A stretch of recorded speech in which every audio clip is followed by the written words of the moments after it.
Então, beleza. Eu estava lendo sobre Marcos. Agora, sim, eu estudei. Marcos realmente foi escrito pelos romanos, como eu tinha falado. Por isso que Jesus está sempre ativo aqui no livro.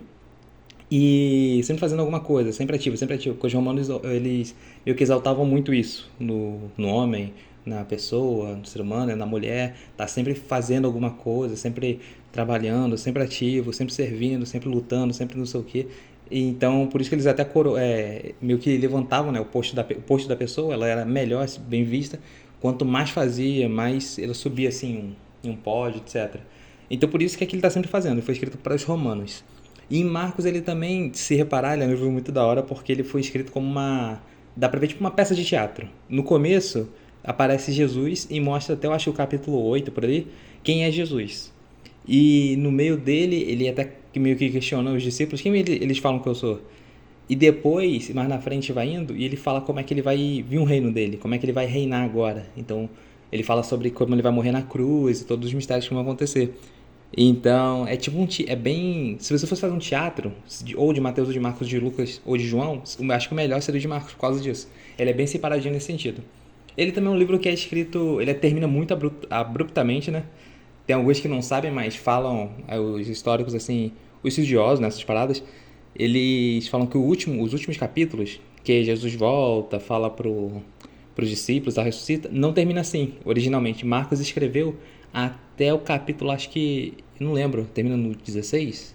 Eu não lembro, eu tinha estudado, mas ele termina na parte quando o anjo aparece para as mulheres que vão ver o corpo de Jesus. O corpo não tá lá e eles falam para falar as boas novas. E as mulheres correm de lá assustadas. Aí termina. Então Marcos escreveu até ali. Marcos era amigo falam pelo que eu vi. Isso eu não estudei tanto, mas ele era amigo próximo de Paulo e conhecido de Pedro, pelo que eu vi assim. Então ele estava meio que nesse termo, em Atos ali, naquela época de Atos, então Marcos estava meio que ali, entre eles ali. Então ele escreve Marcos. Então é isso. E é interessante que esse livro aqui aparece romano que fala, né? Definitivamente esse era o Filho de Deus, quando Jesus morre. Então é muito louco como um romano, quando Jesus morre, é o primeiro a dizer isso. Tipo, morreu e ele vai ressuscitar e tudo vai acontecer. E naquele momento ele ganhou, né? Então, aos olhos dos humanos não, mas falando realmente aconteceu, ele ganhou. Então, quando ele morreu na cruz, não foram os discípulos, não foram nada. O primeiro que fala na Bíblia que falou foi um romano. Isso é muito louco. Então, Jesus cura um paralítico. Poucos dias depois, tendo Jesus entrado novamente em Cafarnaum, o povo viu falar que ele estava em casa. Então muita gente se reuniu ali de forma que não havia lugar nem junto à porta e ele lhes pregava a palavra. Vieram alguns homens trazendo-lhe um paralítico, carregado por 4 deles. Não podendo levá-lo até Jesus por causa da multidão, removeram parte da cobertura do lugar onde Jesus estava e, pela abertura no teto, baixaram a maca em que estava deitado o paralítico. Vendo a fé que ele tinha, Jesus disse ao paralítico: Filho, os seus pecados estão perdoados. Estavam sentados ali alguns mestres da lei raciocinando em seu íntimo. Por que esse homem fala assim? Está blasfemando. Quem pode perdoar pecados a não ser somente Deus? Jesus percebeu logo seu espírito que era isso que estavam que eles estavam pensando e lhes disse: Por que vocês estão remoendo essas coisas em seu coração? Que é mais fácil dizer ao paralítico: Os seus pecados são perdoados, ou levante-se, pegue sua maca e ande. Mas para vocês, saibam que o Filho do Homem tem da terra autoridade para perdoar pecados. Disse ao paralítico: Eu digo a você, levanta-se, pega a sua maca e vá para casa. Ele se levantou, pegou a maca e saiu da vista de todos, que atônitos glorificaram a Deus, dizendo: Nunca vimos nada igual. O chamado de Levi. Jesus saiu outra vez à beira-mar, uma grande multidão aproximou-se e ele começou a ensiná-los. Passando por ali, viu Levi, filho de Alfeu, sentado na coletoria, e disse-lhe: Siga-me. Levi levantou-se e o seguiu. Durante uma refeição na casa de Levi, muitos publicanos e pecadores estavam comendo com Jesus e seus discípulos, pois havia muitos que o seguiam.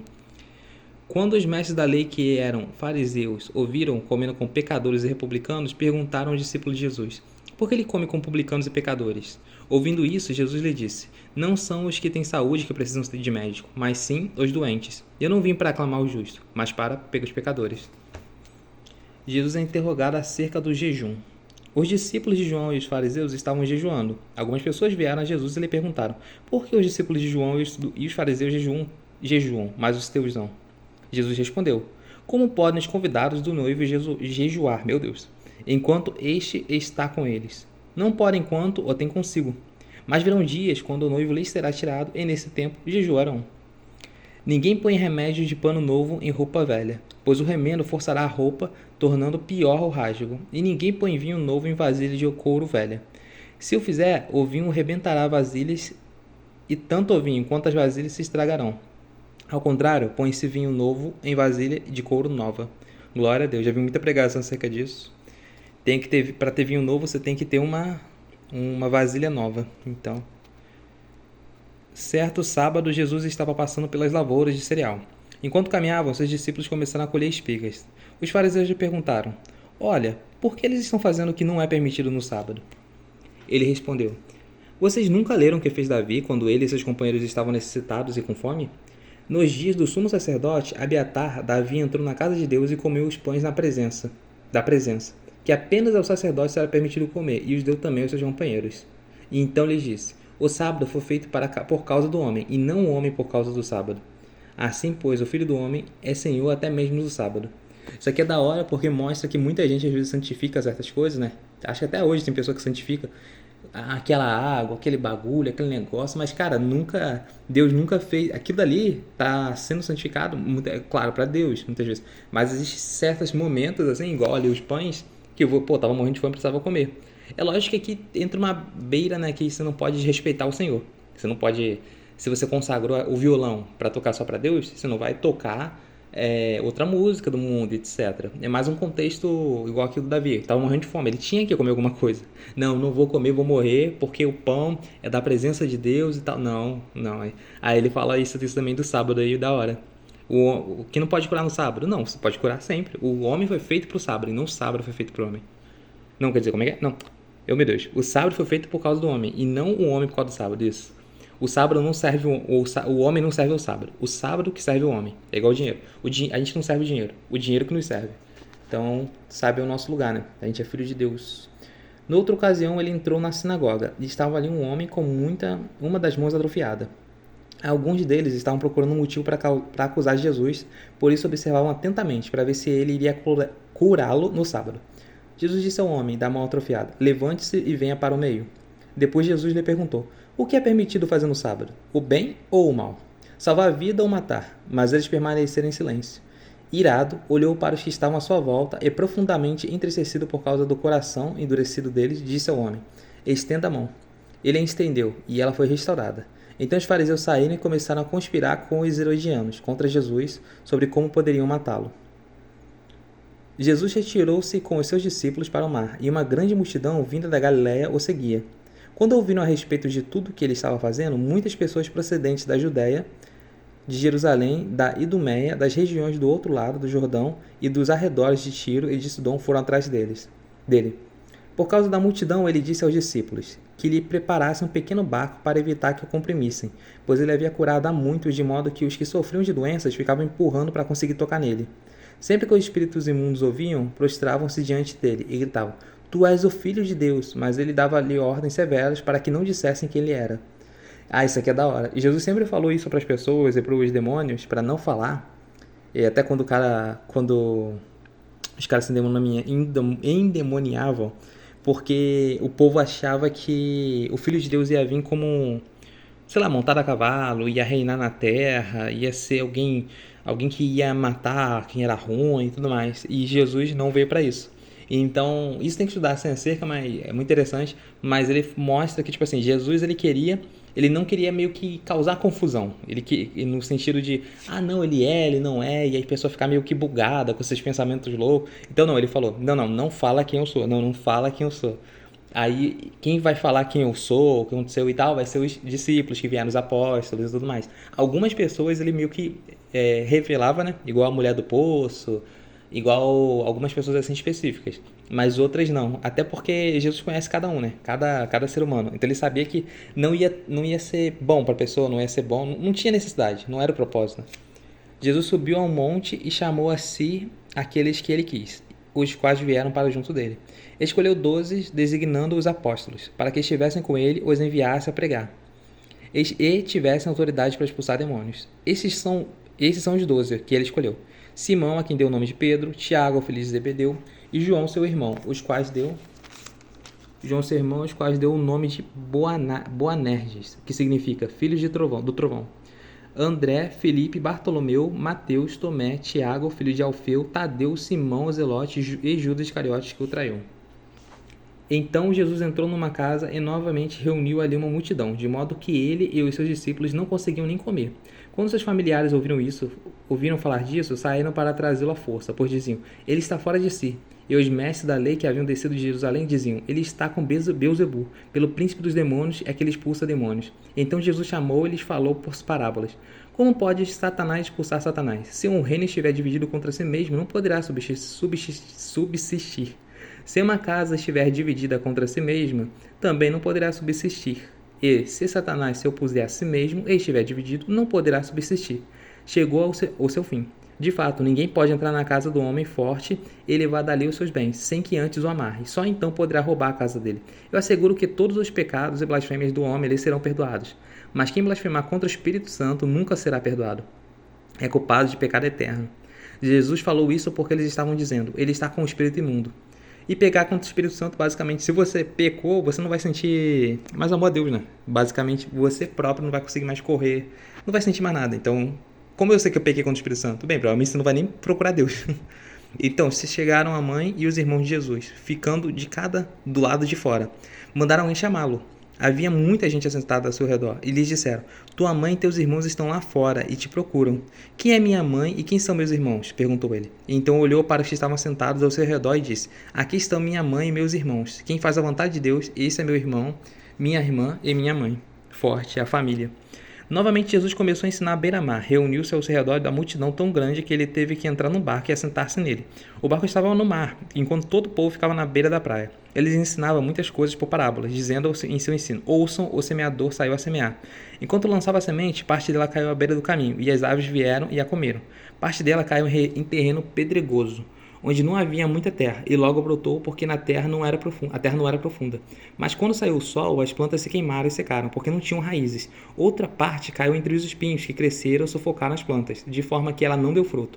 Outra ainda caiu em boa terra, germinou, cresceu e deu boa colheita, a 30, 60 e até 100 por um. E acrescentou, aquele que tem ouvidos para ouvir, ouça. Quando ele ficou sozinho, os 12 e os outros que estavam ao seu redor lhes fizeram perguntas acerca das parábolas.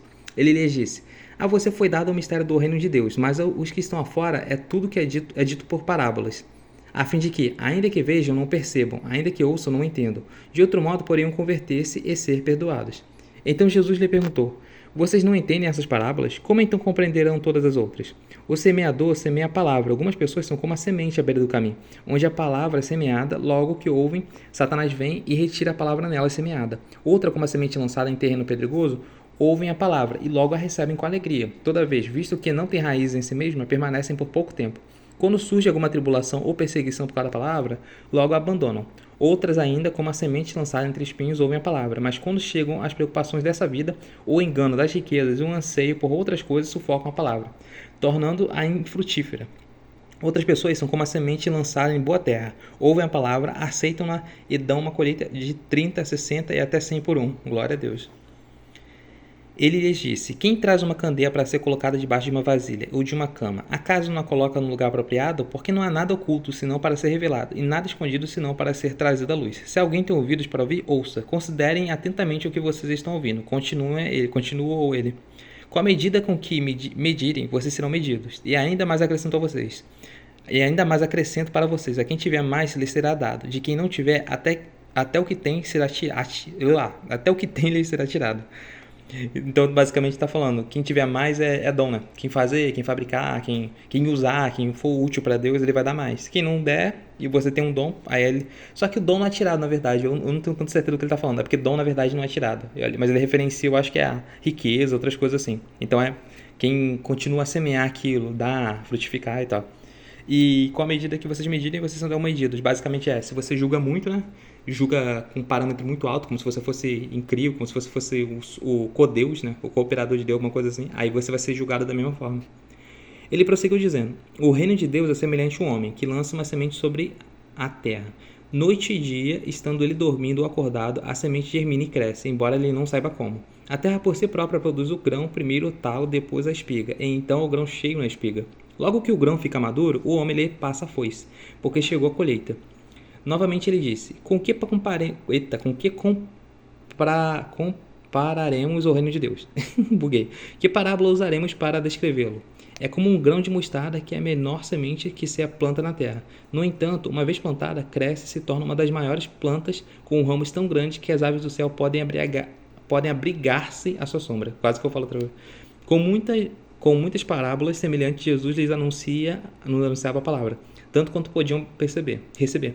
Não lhes dizia nada sem usar alguma parábola. Quando, porém, estavam a sós com seus discípulos, explicava-lhes tudo. Da hora que está falando isso, porque ele não explica algumas parábolas para a gente, mas explicou para os discípulos. Naquele dia, ao anoitecer, disse ele aos seus discípulos: vamos para o outro lado. Deixando a multidão, eles levaram o barco assim como estava. Outros barcos também o acompanhavam. Levantou-se um forte vendaval e as ondas lhe lançavam sobre o barco, de forma que este ia se enchendo de água.